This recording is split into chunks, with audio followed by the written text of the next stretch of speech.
தமிழ்நாட்டில் சாலை விபத்து பயங்கரமாக ஸ்பீடு, ஓவர் ஸ்பீடு கார்லாம் வந்ததுலேருந்து வேகத்தடையெல்லாம் எங்கேயுமே கிடையாது. பைபாஸில் போடுவாங்களா, நெடுஞ்சாலைத்துறை போட மாட்டாங்க. பாருங்கள், ஒரு கர்ப்பிணி பெண்ணோட பைக்கில் போயிருக்கான். திமுக கொடி கட்டிய ஒரு காரில் அடித்து தூக்கி போட்டு போயிட்டான். எவனே தெரில, எந்த நிர்வாகினே தெரில. கையில் கிடச்சிருந்தாலும் ஒரு வழி பண்ணியிருப்பாங்க, தப்பிச்சிட்டாங்க. யாரும் தெரில. பாவம், அந்த ஸ்பாட்லேயே கர்ப்பிணி பெண் மரணமாயிட்டு, பைக்கு தீ பிடிச்சிச்சு. கணவர் உயிருக்கு போராடிக்கிட்டு இருக்கார்.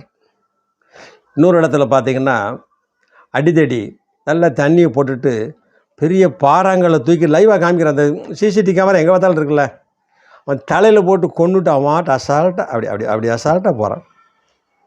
எப்படிங்க மக்கள்லாம் வெளியே வர்றது? இப்படி அசால்ட்டாக போகிறாங்களே. வாத்தியார் அடிக்க போகிறான் மாணவன், ஆமாம், ஆசிரியர் அடிக்க போகிறான் மாணவன். பள்ளிக்கூடமெல்லாம் இப்போ கலவர களமாக ஆகிப்போச்சு. கலவர கல்வி கூடமாக மாறிவிட்டது. அடுத்த வீடியோ.